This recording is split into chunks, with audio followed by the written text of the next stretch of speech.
Oke semuanya, happy weekend, selamat hari Sabtu.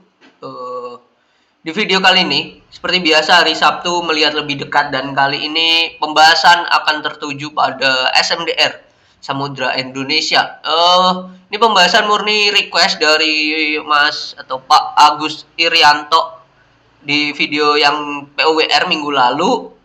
Beliau tanya tentang selanjutnya tolong dianalisa saham SMDR. Oke, saya akan coba analisa SMDR dan setelah saya cek laporan keuangannya ini sudah rilis di 1 Agustus. Berarti 1 bulan yang lalu lah, 1 bulan yang lalu. Dan public expose-nya kalau saya cek itu public expose-nya itu ada di Juni sebelum laporan keuangannya keluar, dan public expose-nya seperti ini. Public expose-nya seperti ini, hanya 6 slide. Hanya 6 slide dan isinya hanya ya ini hanya presentasinya ya. Saat PPT-nya ini tampilannya, tapi saat presentasi pasti akan lebih ya. Ini laporan kinerja year to date Mei berarti 5 bulan, di mana pendapatan naik 95% dibandingkan Mei 2021, laba usaha naik 303, secara net profit atau laba bersih itu naik 319. Nah, kinerja sampai dengan Mei, cash-nya itu 270 juta US dollar, realisasi capeknya itu 43 juta US dollar. Nah, ini capeknya berapa saya kurang tahu ya. Nah, hanya investasi pertumbuhan bisnis dan Samudra Indonesia Connecting Indonesia. Hanya sebatas ini. Public expose-nya sangatlah singkat, tapi teman-teman bisa cek di sini ya. Penyampaian materi public expose di sini, yang hasil ya. Yang hasil juga nggak apa-apa. Yang ngasih yang penyampaian deh. Yang penyampaian pokoknya yang ada isinya berisikan dengan laporan atau tanya jawab. Nah, ini memang ini. Laporan hasil public expose tahunan SMDR. Nah, ini diklik nanti akan muncul seperti ini. Dimana dari sini ini menjawab beberapa pertanyaan ya. Kita akan ulas di sini, dimana ini ada salah satu, kita akan bahas sama-sama dan menilik. Nanti di akhir saya akan memberikan komentar perihal pertanyaan dan jawabannya. Ini public expose-nya, dimana ada pertanyaan dari Pak Heru, respon pasar terhadap keputusan dividen yang dianggap tidak sesuai. Memang dividen earning per share-nya naik atau laba per share-nya naik, tetapi laba 2021 tapi perseroan hanya memberikan dividen kecil banget gitu. Jadi retail merasa ya tidak oke gitulah, investor lah ya. Keputusan LPS membagi dividen belum bisa membahagiakan semua pihak. Namun keputusan ini terdapat perusahaan dibuktikan dengan hasil kinerja 5 bulan pertama tahun 2022. Ya, kita lihat tadi 5 bulan pertama memang ada kenaikan yang sangat signifikan, bahkan saya bisa katakan sangat signifikan, dimana dari laba 2021 kan labanya udah naik tuh dibanding 2022. Di 2022 sampai bulan 5 ini labanya naik 300%. Ini berarti bisa dikatakan memang kinerjanya memang oke-oke aja gitu. Jadi keputusan tidak dividen untuk expand itu menarik gitu. Lalu selanjutnya terkait penambahan kapal, berapa tahun kontrak charter kapal baru dan kapal lama SMDR, rute mana saja yang dilayani oleh SMDR, berapa tahun kontrak, dan utilisasi kapal tanker. Terkait kinerja usaha Samudra Port, mengapa laba bersih mengalami kenaikan secara signifikan sedangkan pendapatan stabil. Nah, ini charter ya. Charter memang macam-macam, dibagi 3 ya. Biasanya short, middle, long. Long berarti di atas 5 ya. Nah, ini benar, long di atas 5. Short berarti ya bisa bulanan bahkan ya. Bisa bulanan. Nah, bisa hitungan bulanan. Ya kalau middle ya berarti di tengah-tengah itulah, di atas 1 atau 2 tahun lah. Tuh, di bawah 5. Oke, rute utama samudra itu di intra-Asia. Paling banyak rute India, Mumbai, seperti Mumbai, Bangladesh, Kamboja memberikan kontribusi yang bagus juga. Jika Indonesia paling menguntungkan itu Semarang. That's why memang beberapa kantor utama di Samudra Indonesia itu ada, setahu saya ada Jakarta, Surabaya, dan Semarang gitu. Yang Semarang dan Surabaya juga termasuk besar ya, termasuk oke juga. Nah, ini juga mempengaruhi juga ya, paling menguntungkan. Perusahaan mencadangkan biaya untuk mengantisipasi risiko atau kondisi buruk yang terjadi. Perusahaan juga memberikan efisiensi sehingga berhasil menurunkan biaya sedangkan pendapatan stabil dan cenderung meningkat. Pertanyaan B ini mungkin jawaban B ini menurut saya ya, tidak menjawab ya. Terkait dengan lini usaha, perusahaan sudah selalu tidak menjawab ya.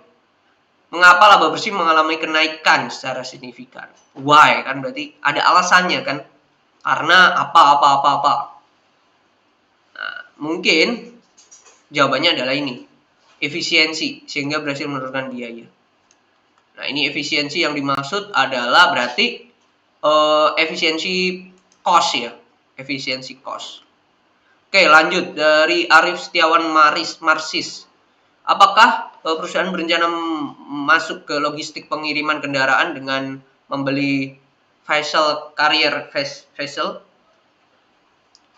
Saat ini belum ada rencana, namun kemungkinan ada pengembangan bisnis ke arah sana. Tapi dalam waktu dekat ini masih dalam proses kajian dan tim bisnis development perusahaan tidak menutup kemungkinan. Ya ini bahasa harfiah lah.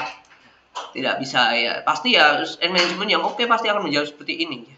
Pasti ya.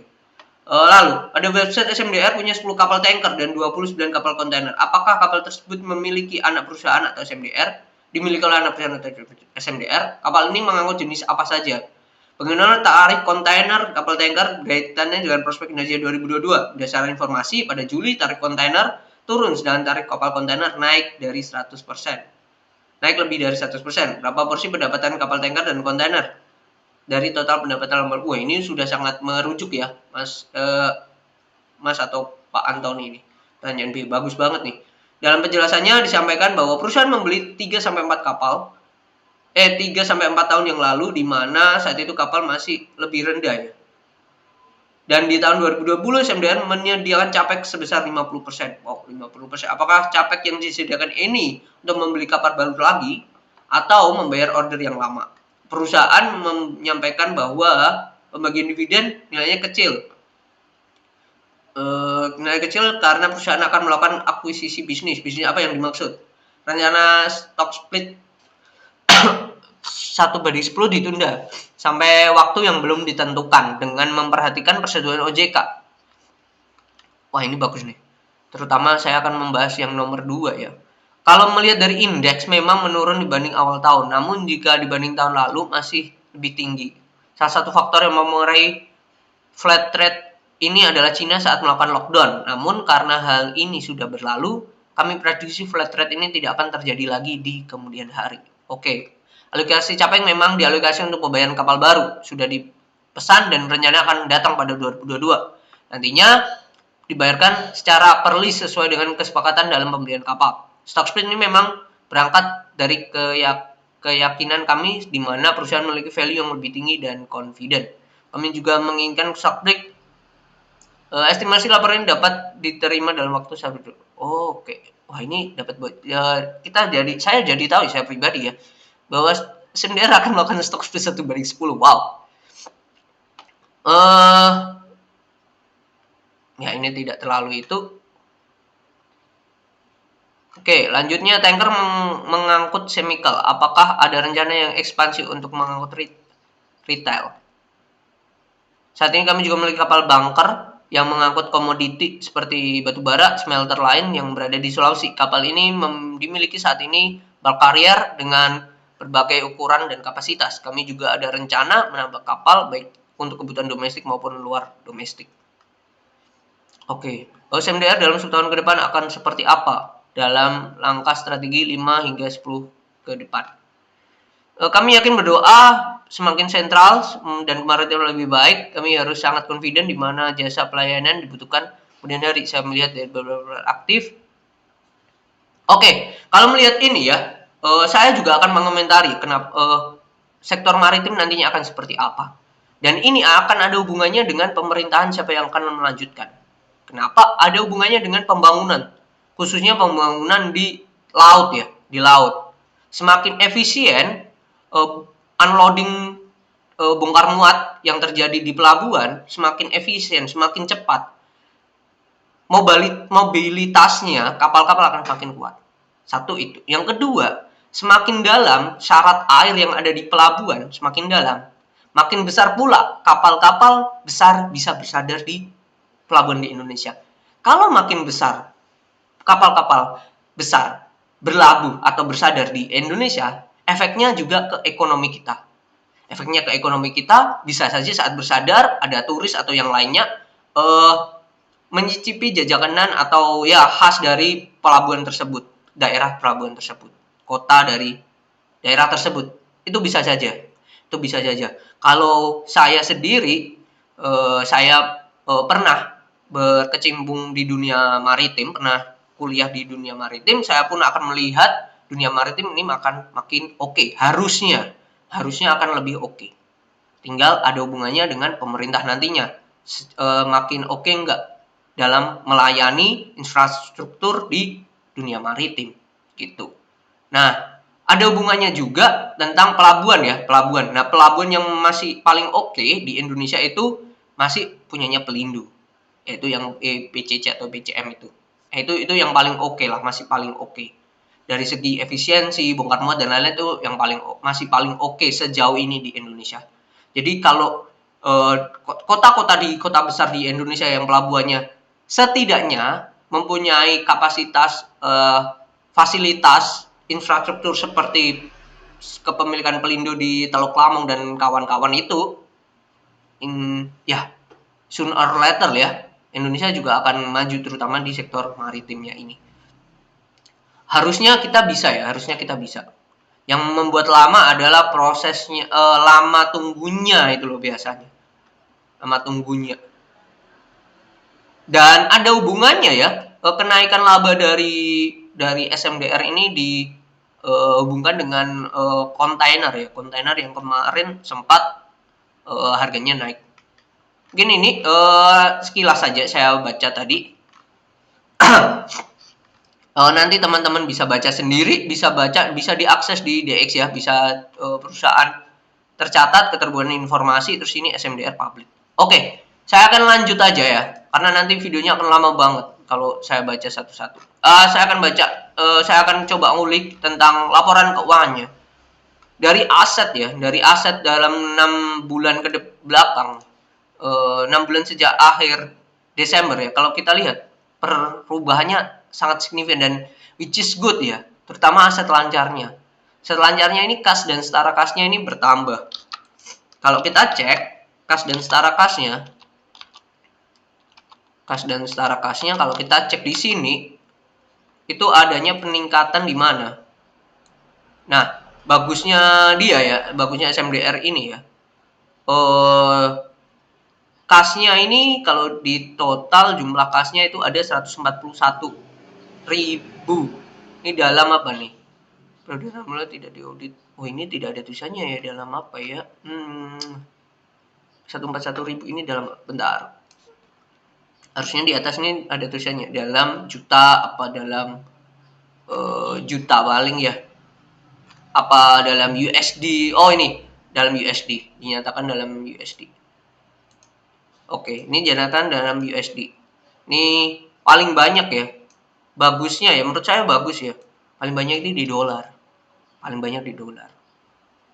Dirham dia mengurangi, dolar Singapura dia ya kurang dikit. Mata uang rupiah dia bahkan mengurangi, dia menambah di dolar. Secara total memang turun, tetapi hal ini bagus ya. Dolarnya dia ditambahin. Hal ini juga semakin kalau semisal The Fed naikin suku bunga, pasti dolar akan naik ya. Ini salah satu inisiasi dari perusahaan ya. Dan which is good ya, which is good. Lalu deposito ya, dia ada taruh deposito juga. Totalnya 110 juta US dollar. Depositonya paling banyak itu ya kembali lagi di dolar. Kembali lagi, which is good. Menurut saya good lah. Dolar Amerika mungkin imbal nggak besar ya, hanya 0,0 bahkan sampai 1% doang gitu. Tapi teman-teman juga perhatikan kursnya, kurs dolar ke rupiah tuh berapa. Nah itu, melihat sekarang harga kurs rupiah ya, kalau kita lihat ya, IDR to USD. Oh kebalik ya, harusnya USD to IDR. Sekarang 14.830. Nah, bagaimana selanjutnya gitu? Kalau saya saya masih kekeh bahwa kemungkinan dolar bisa sampai 15.500 loh. Nah itu kemungkinan ya, kemungkinan. Kalau nanti akhir bulan ini 20-an ya, September, The Fed naikin suku bunga lagi. Oke, itu di kasnya ya. Itu di kasnya. Di liabilitasnya ini cukup menarik ya. Liabilitasnya naik. Tetapi yang membuat saya appreciate untuk perusahaan ini adalah kas utang bank jangka pendeknya itu turun banget dari 54 juta jadi 19 juta dalam 6 bulan ini, which is good. Ini harus diapresiasi banget ya. Turunnya lebih dari 50 kali lipat. Tapi yang perlu diperhatikan ya ini naiknya 100 kali lipat juga, yaitu liabilitas sewa. Di notes 13, kita cek notes 13. Note 13 ini apa?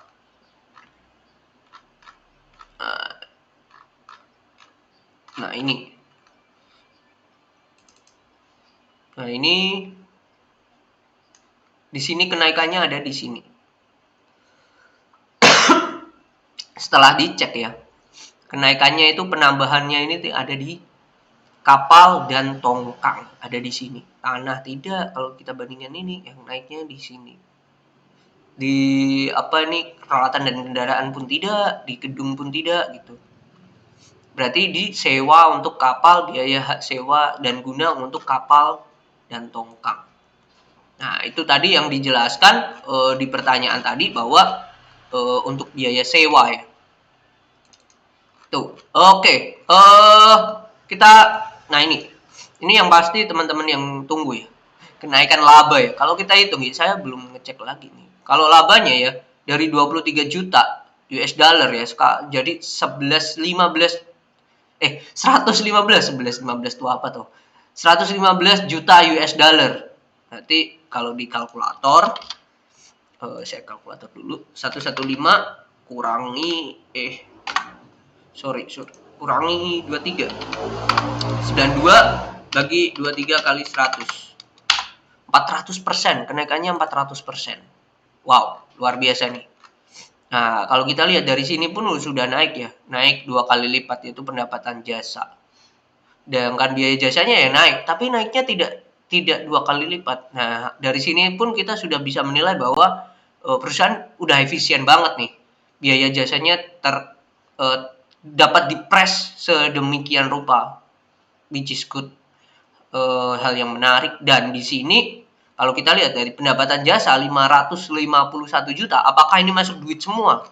Nah, kita bisa cek di sini. Arus kas penerimaan kas dari pelanggan yaitu 510. Artinya tidak jauh beda. Ya, turun 40 juta. Turunnya lumayan sih. Ya bisa saja itu 40 juta baru pencatatan secara tertulis, belum masuk secara keuangan. Bisa saja. Kita cek di pendapatan jasa di notes 25. Nah, ini ada pendapatan uang tambang, pendapatan jasa keagenan dan keagenan forwarding dan pelabuhan, pendapatan jasa penanganan peralatan peti kemas dan muatan, pendapatan sewa kapal berbasis waktu. Nah, ini semuanya naik. Hanya si pendapatan sewa kapal berbasis waktu yang turun. Dan lain-lain. Lain-lain ini ada ya eh, benerin kapal, terus bikin kapal juga dan yang lainnya. Kalau kita lihat ya paling banyak memang ini pendapatan uang tambang. Uang tambang ini naik banget ya. Ada pengaruhnya dari harga batu bara juga.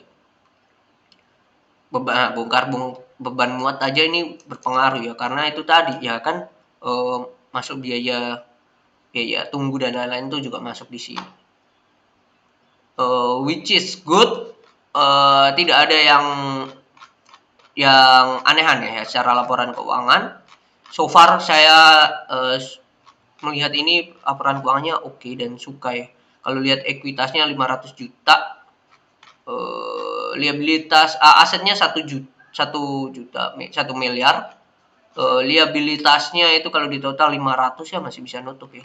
Kalau liabilitasnya di total jangka pendek dan panjang 500, sedangkan total cash aset lancarnya itu udah 576 aset lancar. Jadi pakai aset lancar aja semua liabilitas sudah ketutup. Kalau aset lancarnya dalam bentuk uang sema gitu. Oke, ini mungkin sekilas tentang laporan keuangannya dan public expose-nya. Dan ini kita ke teknikalnya. Teknikalnya sebelum nanti kita ke akhir pembahasannya.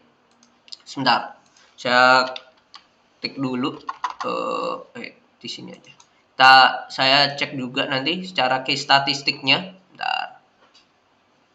Finansial. Nah, kita cek dulu ya secara case statistiknya sekarang seperti apa untuk si SMDR. PI-nya di angka 2, murah kalau hanya berpatokan dengan ini. PI TTM pun juga 2,95. Wow, bahkan labanya di 1 Q2 ini luar biasa ya, gila. 1000 bahkan laba Q1 dan di Q2 ya, kalau di total ini kan 1600 ya, kisaran 1600. Lebih besar daripada Q1 lebih besar dibandingkan laba lebih besar dari net income di 2021. Wow. Q3-nya ini untung berapa aja kan tetap lebih besar daripada 2021. Oke, balik lagi PI-nya murah, TBV-nya 1,47. Tuh. Oke, SMDR ya. Secara teknikal ya, standar teknikal memang agak ngeri posisinya, agak ngeri ini karena menurut saya ada double top. Kalau break ini bisa turun banget ya, karena saham ini tuh udah turun, udah di bawah banget ya. 2021 aja masih 200 gitu, terus naik. Nah, ada secara teknikal saya pribadi mengatakan nggak oke secara teknikal. Tapi ada hal-hal yang membuat saya tertarik dengan saham ini. Satu,